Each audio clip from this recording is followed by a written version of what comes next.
Hola, buenos días a todos y bienvenidos a Lecturas Imprescindibles. Hoy vamos a hablar, como lo prometido es deuda, de la gran obra de Albert Camus, La peste. Se cree que La peste está ambientada, o está inspirada, mejor dicho, en una epidemia de cólera real que sucedió en Orán a mediados del siglo XIX, y un siglo después pues salió a la luz esta obra de Camus. Aquí nos podemos encontrar existencialismo en estado puro, que es la columna vertebral de la filosofía del francés, en el que se nos refleja que no somos más que unas hojas caídas de los árboles movidas por el viento en manos del caos, y nuestro control sobre la circunstancia es poco o ninguno. Imaginad que hubiéramos vivido nosotros entonces la ciudad de Orán, hubiera estallado este brote de cólera y nos toca a nosotros sufrirlos. Al final, sin comerlo ni beberlo y sin tener control sobre ello, podemos ver nuestra existencia comprometida. Eso es lo que quiere reflejar Camus en esta fabulosa obra. A mi juicio, la mejor en la que se trata la cuestión de la epidemia, que recientemente pues lo hemos sufrido todos. Pero se observan paralelismos interesantes entre lo que ocurrió otrora y lo que ocurrió hace un par de años. Hay cosas que nunca cambian. Como digo, es existencialismo en estado puro. El hombre no tiene control sobre el exterior, sobre sus circunstancias, y está en manos del azar. Esto lo matizó Maquiavelo en su obra, en parte, de la que ya hablaremos en su día. Es imprescindible hablar del Príncipe, en la que él, aun reconociendo que hay una parte importante de nuestro destino que depende del azar, también hay una parte casi igualmente importante de nuestro destino que pertenece a la virtud o que está en nuestras manos. Pero eso es otra cuestión. En la obra de Camus se refleja pues este existencialismo en el que somos juguetes en manos del destino y que por tanto no tiene sentido tener un proyecto o tener un propósito, ¿verdad? Porque en cualquier momento, por cualquier capricho del destino, pues nuestro sentido de vida no significa nada. Lo que es la trama en sí, muy interesante. Resulta que en la ciudad de Orán, pues empiezan a morir pacientes en extrañas circunstancias. El doctor Rieuch, que es el protagonista de la obra, se empieza a dar cuenta de que empiezan a aparecer ratas muertas por doquier. La novela comienza con la aparición repentina de una rata muerta. Es el primer, digamos, indicador de que a la ciudad ha llegado, no se sabe cómo, la peste bubónica. Aparece de la nada. Y imaginad que comienzan a sucederse los acontecimientos. Los muertos empiezan a contarse primero por unidades, después por decenas, posteriormente por cientos.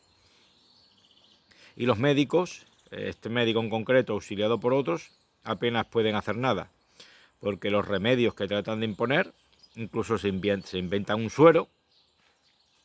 Me da el sol en la cara, perdonad, me voy a cambiar de lugar. El suero, como digo, pues se inventan un suero que os sonará a muchos a otro suero que hemos tenido aquí.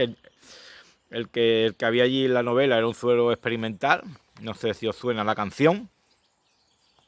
Pues empiezan a chutárselo a los enfermos sin consecuencias, ¿verdad? Y así se van desarrollando los acontecimientos. La obra también es una crítica profunda a lo que son las restricciones de la libertad. Cada vez empieza a haber más restricciones a la libertad individual y a la libertad de movimiento, de tal suerte pues que cierran la ciudad y hay cosas que ya como individuo no se pueden hacer. Sin embargo, los bares los dejaron abiertos, eso sí. Si establecemos un paralelismo con lo que aconteció en la última presunta pandemia que vivimos, allí, si bien es cierto, se cerraron los bares, pero los estancos, aun siendo una enfermedad respiratoria, los dejaron abiertos. Es curioso, ¿verdad? Es curiosa la cuestión. Y el autor denuncia que todas estas circunstancias, como puede ser una epidemia, son aprovechadas y exageradas por las autoridades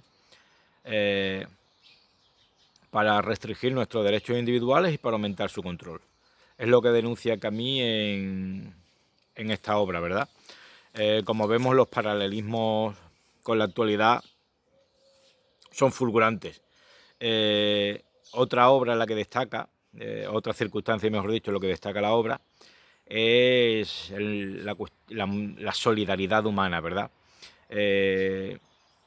Hay gente, pues bueno, y el doctor es un buen ejemplo, y otros tantos, que se exponen a sí mismos por tratar de salvar al resto o minimizar los efectos de la peste. Y la verdad es que los ciudadanos de Orán se vuelcan en la lucha contra la epidemia, ¿verdad? Al igual que pasó aquí, ¿verdad? Con la cuestión esta, que en respuesta a una supuesta amenaza para la vida de todos, pues acatamos lo que es un encierro, ¿verdad?, domiciliario, que finalmente resultó ser inconstitucional. Lo más importante de aquí, como destaca Camus, es que, bueno, al final pues resultó ser exagerado o aprovechado por las autoridades, ¿verdad? Que parece que están esperando a que ocurra una cosa de estas, pues para restringir nuestras libertades. ¿Por qué? Alguien puede pensar, bueno, pues al Estado lo que le puede interesar es que cada vez tengamos más libertades, más derechos, etcétera. La cuestión es que mientras más derechos y más libertades tengamos, seremos una amenaza para ellos. Ya hablamos el otro día de Marx, ¿verdad? En la que, según su materialismo histórico, siempre ha habido y siempre habrá una clase opresora y una clase oprimida. Y así va a ser hasta la llegada del comunismo. Ahora mismo, pues, al igual que entonces, la clase opresora hoy en día es la clase política y la clase oprimida, pues, igual seamos el resto. Y si tenemos una serie de libertades y de derechos exorbitados, pues podemos llegar en algún momento a meterle mano a lo que es el poder establecido, ¿verdad? Porque podemos llegar a ser conscientes de que verdaderamente nos oprimen y que nos están coartando derechos, libertades y otra serie de circunstancias que son nuestras. Pero no me quiero meter demasiado en este tema porque no es la cuestión de la obra. En resumen, una obra imprescindible que resulta ser una oda a la solidaridad del pueblo. Al final, el pueblo, como siempre, queda muy, muy, muy por encima de lo que son los gobernantes y las instituciones políticas en una crisis. Eso es insoslayable. Fue así durante la epidemia de cólera de Orán. Es así en la novela de Camus y fue así en la presunta pandemia pues que sufrimos. La solidaridad del pueblo está por encima de lo que es el poder unímodo de los gobernantes, que se jacta y que se vanagloria arrebatarnos derechos y libertades y que se aprovecha de la coyuntura para ello, a veces de manera exagerada. Tener en cuenta que históricamente los derechos, si repasamos la historia, y nuestras libertades no han sido una concesión graciosa de los gobernantes, sino que se los hemos tenido que arrebatar.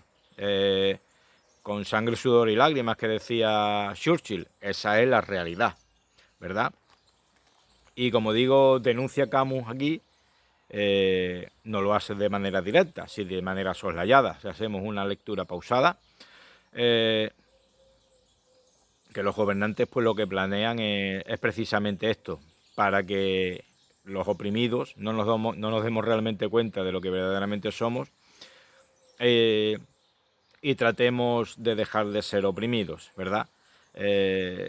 Por lo tanto, la idea de solidaridad del pueblo está bastante presente en la obra de Camus. Tiene una cita preciosa que os paso a leer, que dice: en el hombre hay más cosas dignas de admiración que de desprecio, ¿verdad? En tiempos de crisis es verdaderamente cuando se puede llegar a sacar o lo peor de nosotros mismos o lo mejor de nosotros mismos. Es cierto, en una situación desde este calibre, pues hay saqueos, lo vimos, se ve también cuando hablamos del ensayo de la ceguera, que en epidemias o en otra serie de circunstancias anómalas también se desata lo peor del ser humano, pero, y aquí es donde va Camus, que lo que es la solidaridad y el punto honor de la generalidad de la gente supera con mucho